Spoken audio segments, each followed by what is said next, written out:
on Game Talk Live, we discuss YouTube's changing landscape yet again, the cutthroat competition that exists between fellow content creators, and the uphill battle with the platform itself.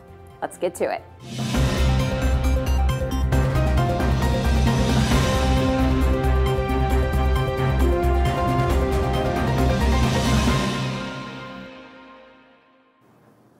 I'm Andy Roman, and welcome to Game Talk Live, where we discuss the biggest video game news of the day, live with help from our chat audience. Joining me now are three expert guests to discuss these gaming topics and more. First up is John. John Brence is known for working all over the internet, managing and producing some of the largest creators on YouTube and Twitch at Fullscreen. He also hosts a daily show on his own Twitch channel, twitch.tv/KawaiiGuyLA. Hi, John.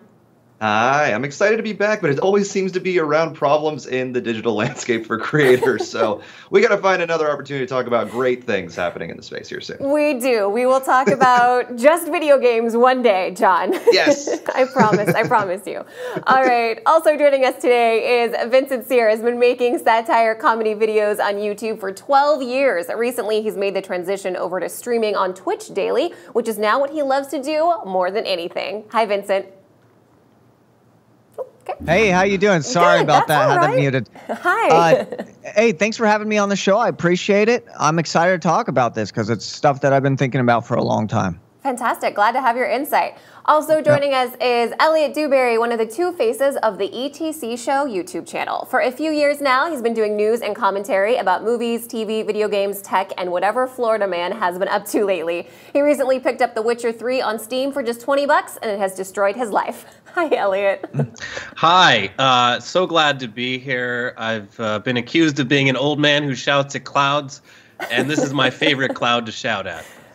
And let's shout at the YouTube cloud together, shall we, friends? All right, thousands of YouTube stars are struggling to cope with the site's ever-changing priorities, with less emphasis being put on promoting the needs of creators and more on the needs of advertisers. Personalities are forced to look at other platforms for success. So, is YouTube in the middle of an identity crisis? Eliot, start us off. Oh, yeah. I mean, this is such a multifaceted problem, but they've basically created something completely unsustainable, and the more controversy that comes, the less money they get, and they need money to fix these problems. They have the money, but they're unwilling to spend it, and especially in the gaming space, Twitch is apparently a company that seems to care about its users, and that's why you're seeing a huge mass exodus over there. It's also just a lot less work to turn on a webcam and start playing something. Vincent, what do you think? Is YouTube in the middle of an identity crisis?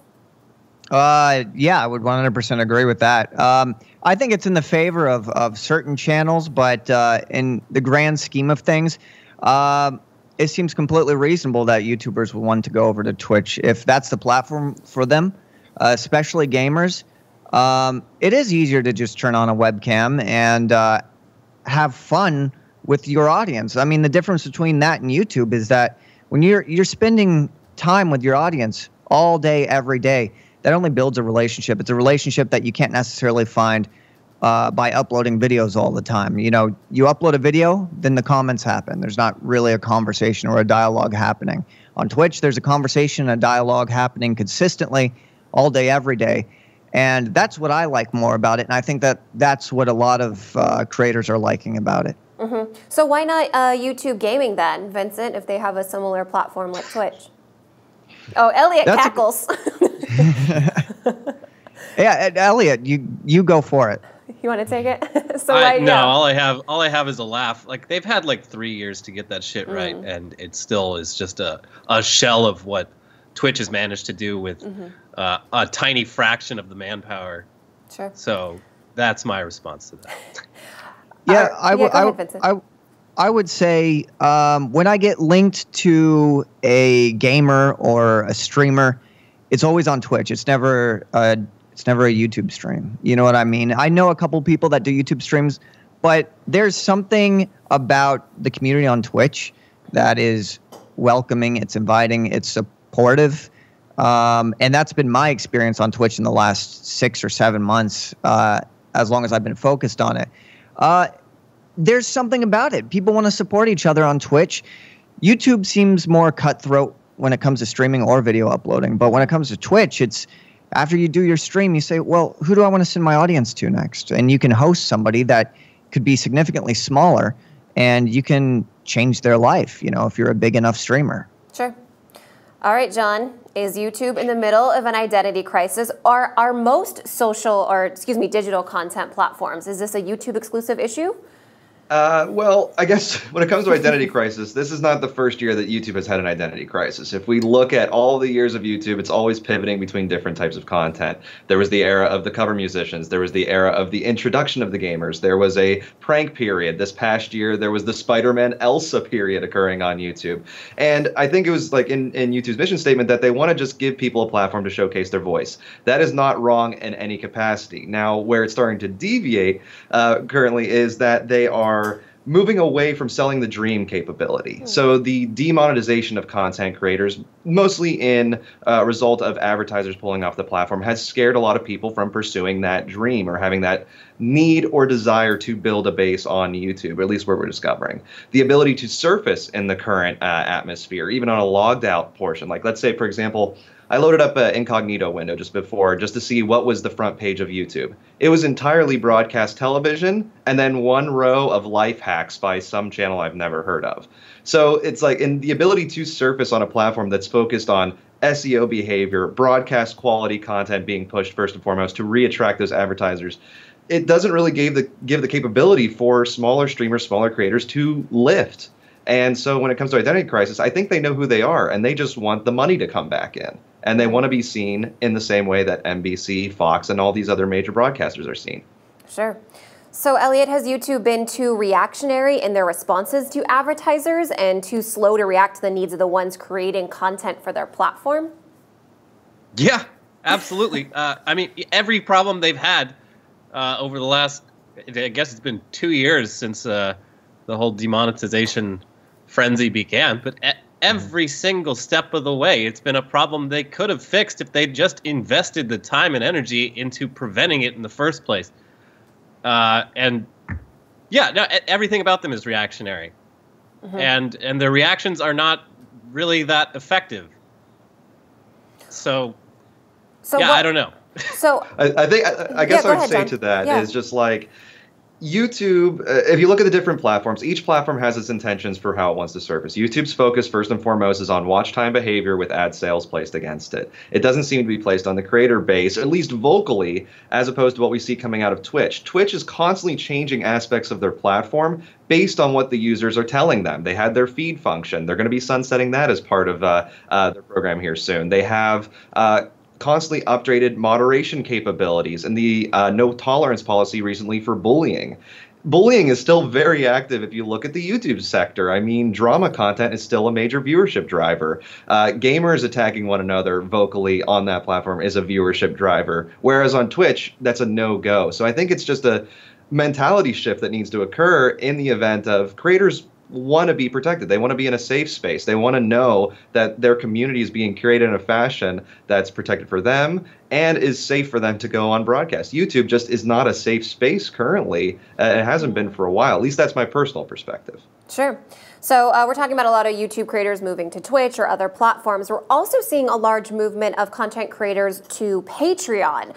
Is this becoming the viable place for creators to make a career out of sharing their content? Vincent, what do you think? I support creators going to Patreon and trying to support themselves. You know, if that's what their audience wants to do, and if the creator is making a product that their audience is willing to pay for, I support that. I mean, to me, Twitch is my Patreon. I figure if you're going to subscribe for $4.99 a month or $9.99 a month or $24.99 a month, I want to give you content as much as I can. That's the best thing that I can provide. That's one thing I've been working for 10 years is content. Patreon is that for some people, you know, whether that is artwork or it's music or it's, you know, any kind of product. That's what Patreon is good for, and I think it's great that people can support themselves for that. Me personally, though, Twitch is my Patreon. That's a good way to put it. Is monetization through YouTube just not really an option to make a career on nowadays? Eliot? No, it's not. And I mean, it's probably the case that we've all been sold a lie this whole time. It was never a sustainable business model, and the chickens have finally come home to roost. But I mean, the whole idea of earning a living as a YouTube creator is still very much alive. Mm-hmm. People want to be able to do it, but I mean, just looking at my own analytics, there is a very noticeable, unmistakable drop-off over the last 2 years that in revenue that doesn't correlate really at all with watch time and views. There's seemingly less money to go around, mm-hmm. and I mean, based on the news, that seems to be the case. There's less advertisers willing to take the risk that their ad shows up before something terrible. Mm-hmm. And so, yeah, stuff like Patreon, it's like, I mean, when I first heard about Patreon a couple of years ago, I was like, that's the stupidest thing I've ever heard. These kids don't even pay for TV. They get everything on Pirate Bay. But apparently I was dead wrong. And people are very willing to support content that they like. And I think it's great. It cuts out the middleman and lets creators continue to make stuff that people like, and it lets their fans feel like they have some influence over it. Sure. Patrick in chat says, YouTube has slapped creators in the face. I have content up on the platform, and I'm not even going to try for monetization. Ooh, that's a bummer. So, John, what are you recommending to your content creators and those folks that you work with, or what are you doing personally as people are moving away from YouTube? Sure. So the name of the business, and it's always been the name of the business, is diversification. At any point, even when I first started getting into the YouTube sector, if one of my clients called himself a YouTuber, I was like, we're not going to work together. You're not a YouTuber. You're a content creator. You're a director, a host, an actor, an actress, whatever it might be. That is what you are. So we need to build a business that's fully around that concept, but across different platforms. It can't be isolated to a singular platform. It's the same thing when I hear people want to be an Instagrammer. It's just like, no, you're isolating yourself to that singular path. So what I've been recommending for a lot of individuals is looking at what is that website destination or that one place that we can send a person to find all aspects of your content. I recommend that being a destination for the all-encompassing brand. Like, a few groups I worked with in the past were 5 Second Films. It had 5secondfilms.com. For Cyanide and Happiness, it was explosum.net. And that's where all the content funneled through. And that's where the audience would always find us. We weren't reliant on an algorithm to surface us to be discovered. So I would recommend for those who are looking at finding ways to monetize their business, either build your own destination or hub, partner with a group like a Patreon or something like that, or build a staple that you can say, go here, this is where you can find me, and here's where I will distribute all content to you.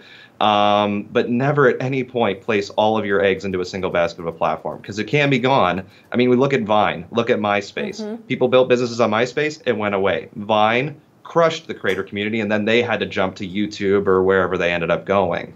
So always diversify and always find a platform that you can own in order to own yourself in this business. Yeah. So Vincent, you've made the hop to Twitch. Do you notice that is the content you're now distributing on Twitch different than what you had on YouTube? Are you using other platforms as well? I would say that the content that I make on Twitch is significantly different than the content I make on YouTube. I do a lot of satire, humor, and sketch comedy, show-based content. On Twitch, I immerse myself into a Grand Theft Auto community, and I effectively built a separate community on Twitch. It surprised myself because I could never imagine myself 2 years ago being somebody on Twitch. It just wasn't the kind of content I ever imagined myself making. So yeah, the content is significantly different. And I enjoy it the same amount, if not more, as when I made content on YouTube. And I will continue making content on YouTube. But like what John said, diversification is the most important thing you can do. That's something he's always taught me. And it's always important to be open-minded to additional platforms that pop up. Even if you can never see yourself on it, I set up a Twitch account. I decided to give it a go, and it started going well. It's effectively changed my life, and Twitch makes me feel now the way that YouTube used to make me feel, even though I'm making different content. Sure. So, Eliot, have you felt the need to shift the type of content you release, and kind of how are you adapting to this changing landscape? I guess my perspective on this is probably a little different because we do, my show does mostly kind of news and cultural commentary stuff. So, yeah, I mean, like, the algorithms changed a lot over the years. I mean, 5-6 years ago, it was like, you got to make everything under 5 minutes. And then when watch time became a big thing, it became about, making stuff over 10 minutes. And, I mean, at a certain point, I stopped caring too much about following the invisible algorithm rules. At this point, we make videos that are between 10 minutes and 30 minutes, and we try to be informative, and we've managed to build up an audience that enjoys that. I don't think it's attracting a whole lot of new people to it, though. And I mean, if I was still younger and hungrier, I'd probably be chasing that car and barking at it all day and stressing and sweating about it. But I mean, I lucked out and managed to create a presence on YouTube before things got so desperate. Sure. Yeah, that's just me, though. No, I feel like that's the case for a lot of content creators now. It's like if they had the followership kind of before this adpocalypse or before all these social media changes, they're kind of in the okay, but it's been a lot harder for new content creators to kind of build a following and get eyeballs on their content. So is this new age of social media and content sharing spreading content creators too thin if they got to be on Twitch and YouTube and Instagram and whatever it is? John, what do you got? Yes, I actually wrote a piece about this on my Instagram. I had a bit of like a mind melt this morning thinking about this concept, and it's the demand is that we're always on at all given points, and that is absolutely impossible for the human psyche or human production load, anything like that. We cannot do that. So when you start to think through what you can possibly create or what you can do to maintain across all these platforms, you have to truly figure out, well, what do I want to guarantee for my audience? What do I want to provide to them on a regular basis that I can deliver upon? You never want to overpromise. You never want to set an expectation that something will be guaranteed to them, because in this current marketplace, it's always shifting, and a creator to keep up with that is impossible. So that's the hardest challenge right now for a lot of folks in this space. Right. Vincent, what do you think? Are you having a hard time kind of balancing like a YouTube audience and Twitch audience or Twitter or whatever? I would say that I struggled with that. I remember when I started on YouTube 12 years ago, it was just YouTube. Then Twitter came out, and I was like, okay, Twitter makes sense. I wasn't really on MySpace, but then Facebook came out, and then Snapchat came out, and then Vine came out.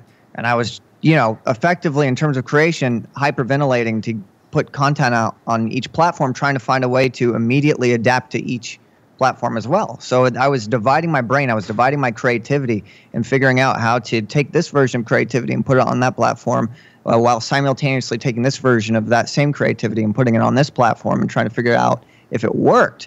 And then there's no more space for you to even think about how to create content as a whole. So I just started focusing on specific social media sites. I minimalized my mind. I said, if I want to upload a picture, I'll upload it on Instagram. If I want to upload a video, I'll upload it on YouTube. If I want to stream, I'll stream on Twitch. And thinking like that, compartmentalizing like that has helped me significantly as a creator and knowing what you want to do on each platform. Absolutely. And just reminding yourself that you don't need every platform. You don't need to be on, Facebook and Twitter and YouTube and Instagram and Snapchat and every other one that happens to come up. Musical.ly was a big move for a lot of people last year. You don't need to be on every single one. You need to understand, what do you want to create? Why are you creating it? And what is the audience you're trying to attract? Because if you are just uploading for the purpose of fame will never come. It's something of which has to be earned through a mutual respect between you and your audience and alignment in your purpose. If I look at like Jack Douglas, one of my clients, his whole concept is the internet is a joke, so let's make fun of it together. People who align with that attract themselves to his content, and that's how he built his audience relationship. If people are just creating vlogs to play with slime because slime is a trend, it will never work. And I strongly advise against any person entering a circuit just to chase a trend. Yeah. All right, great advice, guys. It's time to take a quick break, but before we do, I want to ask our viewers to leave a comment or send us a tweet at Game Talk Live, letting us know what topics you'd like to see us discuss on the show. We'll be right back. Hi, my name's Todd. We're going to be playing some H1Z1, and a lot of you out there are going to be able to win some prizes by guessing when our guests die. Sasha, are you ready to go play some H1Z1? Let's do this. I think we've seen this story before. We got a lot of guests tonight from all over the world. They're competing for a trophy, our Champion of the Night prize. Which one of you is going to be the best player tonight? Anybody that comes in my way is done. Get a helmet, get a backpack, get a rifle. Kill everyone. Kill that person. Engage. Kill. Oh my God! I give the people what they want to see. Oh my God! Oh wow, he took a big hit. He got it, guys! Can you throw me in like the Norwegian server or like someplace where they're just not gonna find me? No. Did I die first? No one's died that early in the game ever.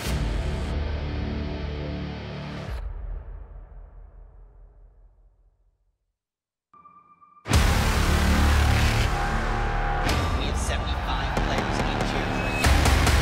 Let me hear you make some noise.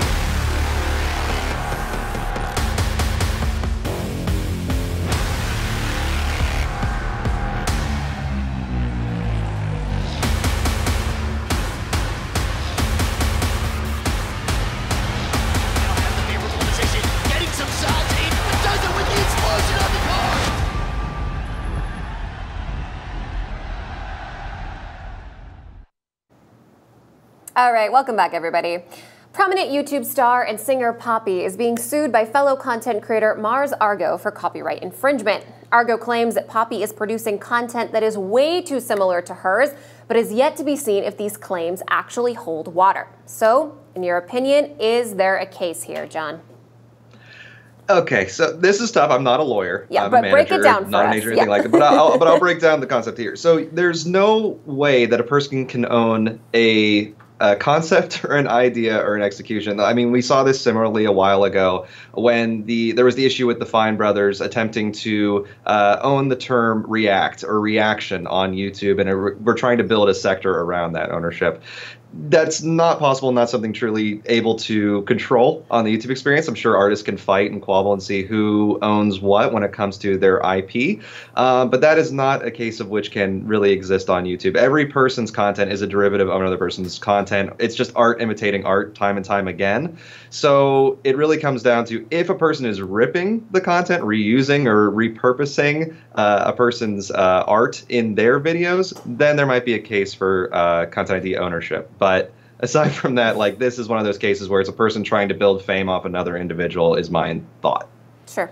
So if Poppy is found guilty of stealing Mars Argo character, what could this imply on the whole YouTube kind of creator ecosystem? Eliot, what kind of impact would it have? I mean, I don't think she's going to be found guilty, but yeah, I mean, I don't know. It's so hypothetical. I am convinced that there is no case here because the implications would be absolutely absurd. You'd be able to say that you're the person that came up with saying, smash that like button or something so generic like that. And yeah, I don't know. It's a strange story, and beyond the headlines of it, it's a kind of troubling story if any of the other allegations involved in it are true. Right. But yeah, I just don't see any way that there's a case here. Sure. This would just cause a snowball effect. If this ends up going through and she ends up winning some capacity, there will be somebody who comes out and says, you know what, Colleen Ballinger, as Miranda sings, stole my concept because I would wear red lipstick and sing songs horribly. Or, you know, somebody stole like the smash that like button or meme troll concept. You know, people will start to chase every aspect of regurgitated IP on YouTube. And it just, we don't need more combatancy in this atmosphere. We just don't want people fighting anymore. If you want to be a creative, create and make your thing happen. If somebody's stealing your content, yes, chase it. But this whole thing of it's my idea, not your idea, it just doesn't work out here. We don't need to give YouTube more fuel to file basically copyright claims or any of these takedown notices on videos. And so speaking to those, Vincent, in your experience, how many of the copyright claims on your videos are legitimate and how many are bogus, do you think? Or have you received any?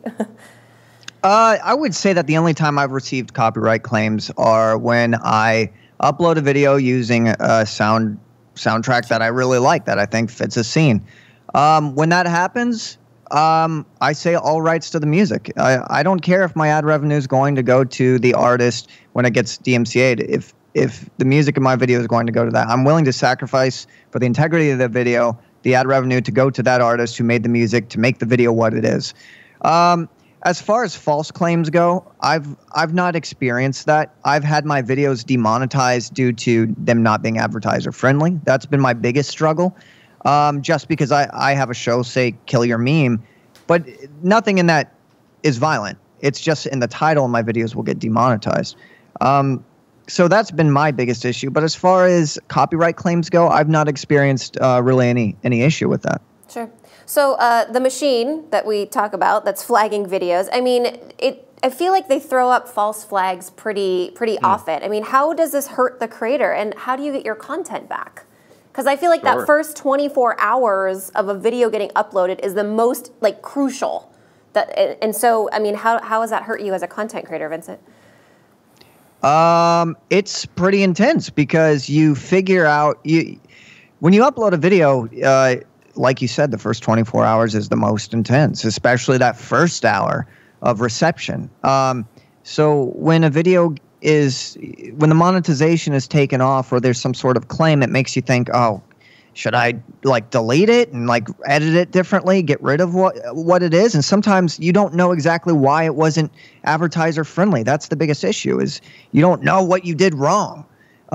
So you want to take it off and re-upload it, but then if you re-upload, you sort of oversaturate your subscription boxes, and then people don't get updates. So you sort of are forced to just roll with it and be like, well, I guess I'm not getting paid for that video. Yeah. Eliot, have you experienced the same on any of your videos?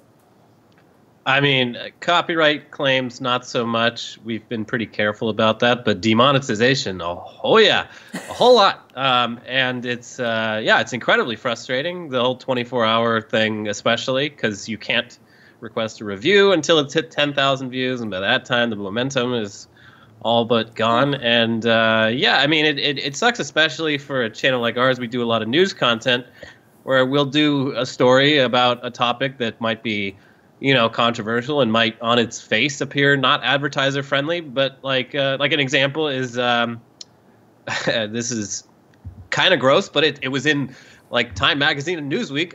A man whose genitals were shot off in Afghanistan had donors reattached to his body recently, and it was a milestone of transplant science, and we did an episode about that, and just immediately you see any of those words that you'd associate with that kind of story in there, and the algorithm's like, no, this is not advertiser friendly. And meanwhile, on dozens of legitimate news sites, it's still perfectly fine.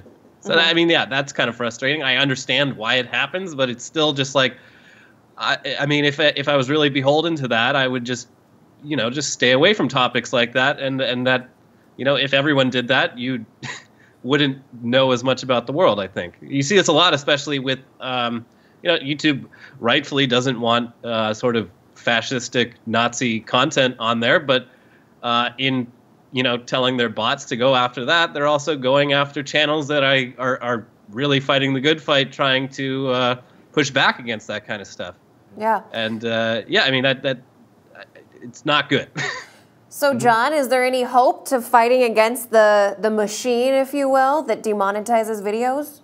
Well, hopefully the Skynet machine begins to learn context. It's really, that's the issue when it comes down to, is the context for the purpose. There's always an advertiser for every market segment. It could be the most offensive thing in existence, and there could still be an advertiser for it. Look at the lines that South Park has stepped over, and Comedy Central still continues to sell major advertising against that program. And it's the matter of how it's created and the context of which that information is being presented, much like the news piece that Eliot was describing. So I think once they first fix the term advertiser friendly and more into pocket segments of why this may not be appropriate for segments of advertisers, or perhaps reintroduce, they used to have the MPAA system of is this G rating, PG, etc. Perhaps we begin that reapplication for any content uploaded, so that way we can surface more appropriately.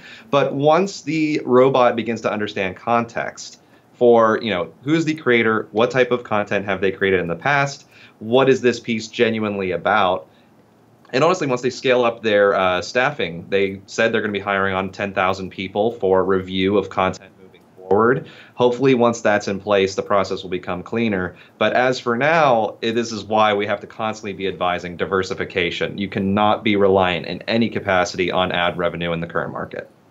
All right, guys. Yeah, and also yeah, I'll add that the thing that has kept my channel from dying is establishing like legitimate relationships with sponsors and going the direct route, which YouTube itself has pushed back on a bit. But it's always it's nice when a video gets demonetized on YouTube's platform, but I still am able to make money on it because I've gone around them and made a deal with like Squarespace or something that they're gonna pay me based on how many views I get there. And it's the same thing with Patreon. You gotta diversify your revenue streams. You cannot depend on YouTube. Sure. Well, diversify, but don't spread yourself too thin. So there's a happy medium in there somewhere. Yeah. Yeah. So great discussion today, guys. Thank you very much. Tell us what you're currently working on and where people can find you on social media. And we'll start with John.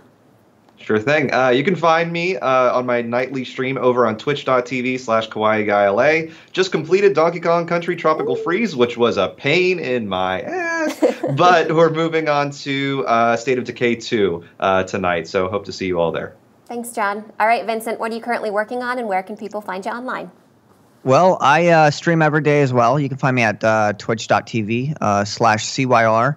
I do Grand Theft Auto 5 roleplay, which is a lot of fun. It's not as weird as it sounds, I promise you. So come on through. And I'm also going to be playing some State of Decay as well. Fantastic. So, all right, Eliot, what do you currently got going on and where can people find you online? You can find my YouTube channel at youtube.com/ETC show. For now, that is my current channel, but me and my co-host Ricky are going independent and shedding our corporate attachments very soon. And if you follow me on Twitter at EliotETC, we'll have news about that very soon.